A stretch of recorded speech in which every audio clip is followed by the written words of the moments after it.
What's the hardest thing about writing? Well, it's getting started. Maybe you're having a hard time coming up with a story idea, or you're stuck on where to take your story next. If you want a way into a story or a way through, I have 9 story starters to help you. This free PDF is full of story seeds and prompts to get you going. To download your 9 story starters, go to nancypanuccio.com/start. That's Nancy with an I, Panuccio with 2 C's, nancypanuccio.com/start. There's a lot of writing wisdom we can glean from the greats. So today I'm going to share some of my favorite quotes from the masters, including Hemingway, Sondheim, and Tolstoy. And then I'm going to riff on these quotes and mine them for the wisdom and the inspiration they offer on writing technique and the writing process. Let's go.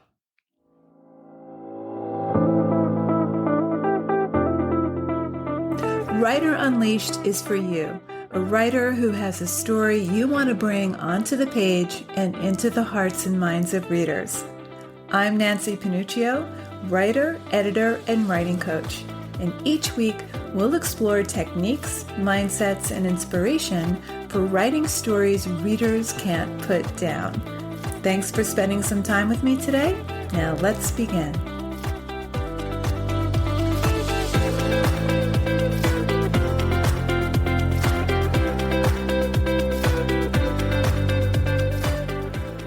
Writing is solitary. And if you're anything like me, you like to dip into some inspiration from time to time to give you a creative boost, a mindset shift, or deeper insight into the writing craft.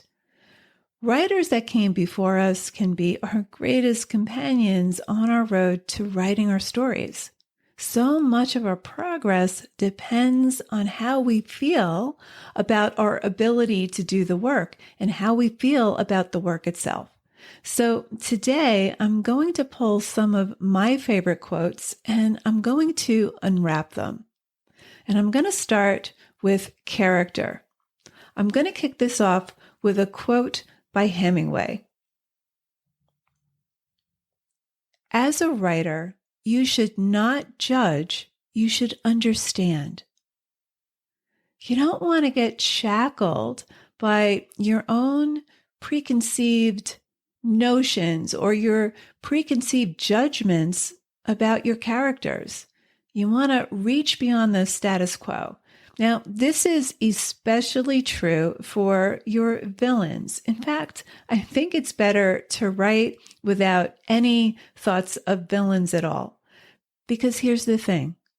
Everyone feels justified in some way in doing what they do, even if it's something you would never fathom doing. As a writer, you still want to connect something that's true for you. It's not what a character does, it's why they do it. We can almost always connect with the why, even if we can't connect with the what. For example, we can't begin to fathom a mother drowning her baby, but we can understand the urge to protect that baby from a life of slavery. We can't get on board with a father covering up the evidence of a hit-and-run accident in which a young boy dies, but we can understand the urge to protect his only daughter. So then the question becomes, how do you connect? Well, I had a great mentor, Diane Leffer, and she once said this: we all have a killer inside. We all have a saint inside. We have the cop and the robber inside. We have everything big and everything small. We all have a side to us that's in shadow. We don't act it out in real life, but we do have primitive urges. Now, actors tap into this all the time. I recently watched an interview with the actress Sarah Paulson, who plays Linda Tripp on the true crime series Impeachment. Now, this is based on that infamous Clinton Lewinsky scandal that happened in the late 90s. And Linda Tripp secretly recorded Monica Lewinsky's confidential phone calls about her relationship with President Clinton. Now, she definitely betrayed her. She got her trust. She befriended her. She used the tapes then to confirm the affair. She even encouraged Monica to not dry clean that infamous blue dress. She encouraged her to ask the president for a job, to use a messenger service to send him letters, all to build a body of evidence against the president. So there was this sustained deception.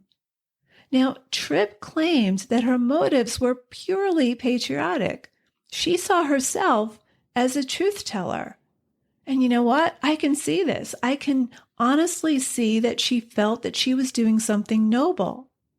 But Tripp was portrayed as a villain. She wasn't portrayed as the hero. She was portrayed as the villain of that impeachment scandal.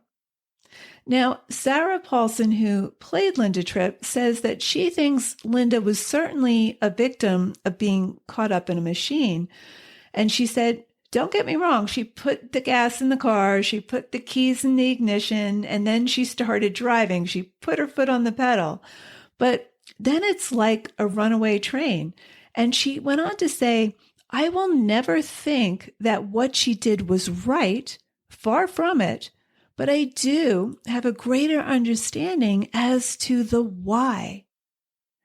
So to get underneath your characters, to understand what they do, you have to understand why they do it.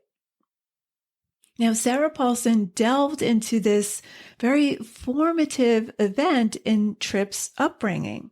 And you know what that was? Her father's affair. So the fact that Clinton was deceiving his wife Hillary triggered her. But here's the thing. No one is pure evil. So don't judge, try to understand. Okay, here's another quote, and this is from Leo Tolstoy. The best stories don't come from good versus bad, but good versus good.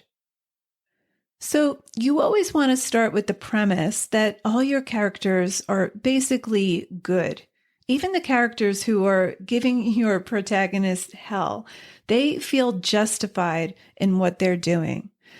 They're just in pain. Now, your protagonist is also in pain. Your protagonist is in some kind of trouble that he needs to ease or deal with. And your villain, your antagonist, is also in pain. So both your protagonist and your antagonist have the same backstory, pain. The only difference is in how they respond to their pain. Your antagonist says, I'm in pain, the world hurt me, and the only way to heal my pain is to inflict that pain on the rest of the world. Your protagonist says, I'm in pain, but the pain stops here. I'm going to make sure it doesn't happen to anyone else. Now, this doesn't mean that your protagonist doesn't make bad choices or immoral choices or foolish choices. It's just that he feels the consequences of his or her actions. Even Lolita's Humbert, who's basically a pedophile, by the end of the story, he comes to terms with how much damage he caused. Your antagonist probably won't transform in that way, but your protagonist will. So don't judge, try to understand. Okay, let's move on to craft. When Broadway composer Stephen Sondheim was asked about his creative process, this is what he said.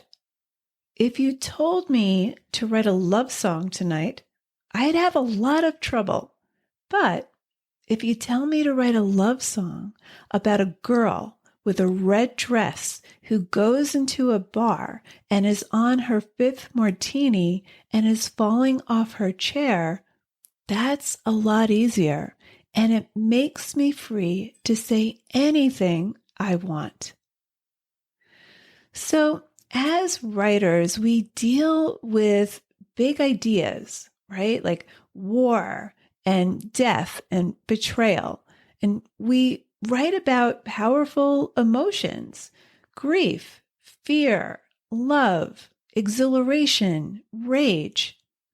However, as Sondheim points out, if we write a story about something as ethereal as love, let's say, without anchoring it in the physical world, well, we have a really hard time writing the story. We have a hard time getting absorbed into the story. But what's more, we don't create this vivid fictional dream that plays across the reader's mind. So you want to bring your reader into a tactile world, a world they can land in, a world they can touch and put their hands all over, a world they can see, hear, smell, and taste. So the idea is to think big, but write small. Love on its own, or war, or death on its own is abstract. The reader can understand the concept of love or war or rage or fear, but they can't feel it. The thing is, you can't create thought with thought or emotion with emotion. Everything needs to have a body. You have to give the reader a place to land. So you want to make your sentences more muscular. Now, I'm thinking of a story by John Cheever, and I can't remember the name of this story, but it's about a man whose wife has left him, taking his two children with her. Now, there's a point in the story where he sees a woman walking down the street and he grabs onto her ankle. It's a busy city street, and he grabs onto her ankle and doesn't let go. And she's this stranger, right? But he's driven to a very irrational act born out of his grief over the loss of his wife and children. So he's in this large house by himself. And then later in the story, towards the end, he sees his children's dirty fingerprints on the wall, and he sinks to the floor, touching those fingerprints. So his grief is made concrete. It's not this abstract thing. I'm also thinking of the documentary about the scientist who discovered the Titanic in 1985. Now, he said that the thing that struck him, the thing that he can't forget ever, is not the sight of the sunken ship, which of course must have been extraordinary, but the hundreds of shoes strewn across the ocean floor in pairs. So in your stories, you want to be concrete and precise. What kind of shoes? Are they spats? Are they boot-style shoes made of colored velvet and silk? You want to get as precise as you can. This not only helps your reader be more physically and emotionally involved in your story, it helps you become more emotionally and physically involved in the writing. So think big, write small. Here's another quote by Stephen Sondheim. Every writer I've ever spoken to feels fraudulent in some way or other. This is true from the novice to the widely published. There is always a point where we reach an impasse and we think, If I was a real writer, I'd be able to write this book easily. But the thing is, it's so hard to get things on paper. It's hard to transfer the story that's so vivid in our mind onto the page. Even when you're widely published, even the greats feel like a beginner all over again with each new book. They have the same insecurities. Yes, even your favorite authors struggle. They struggle just like everybody else. You get to see the finished product, but you don't see the self-doubt, the crushing self-doubt, the frustration, and all the despair that went into the production of that story. Best-selling authors sometimes think their best work is behind them, or maybe they're just a one-book wonder. Or maybe you're finally going to write that book. You're finally committing to doing it. But then you think, geez, there are all these great books out there and all these great authors, and you have your favorites, right? And so now you're feeling small. You're the little guy, and you're thinking, who am I to write this book? So this is self-judgment. It's self-rejection. And what's happening is when you have these feelings, you're projecting it onto the work. You're projecting it onto your story. Your progress is being stunted because of your own feelings about your worth. This is a form of self-censorship. Writing isn't any easier than learning to play piano or dance ballet with the Joffrey. It takes time. It's taking you time to write that novel because it's supposed to. You're not supposed to have it all figured out. This is part of the fun. And this will be true for every new story you write. Every story you write will present some level of struggle. So support and encourage yourself in that struggle. That struggle is just part of the deal. So don't judge it. So here are 3 big ideas I want you to walk away with. Number 1, both your protagonist and your antagonist are driven by wounds. So your task as a writer is to understand, never judge. Number 2, think big, write small. And number 3, every story you write will present some level of struggle. It might present a big level of struggle. This is good. It's natural and it's necessary. So support and encourage yourself in that struggle. Give yourself some grace. Thank you so much for listening to today's episode of Writer Unleashed.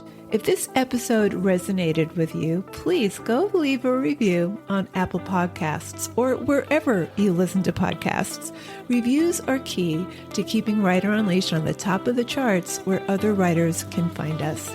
I'll see you next week with a brand new episode. In the meantime, join us on our private Facebook group, Writer Unleashed Community. It's totally free to join. And if you want more free resources plus writing tips I only share in email, sign up over at nancypanuccio.com. I'll see you next week, same time, same place. Till then, keep writing, and I'll talk to you soon.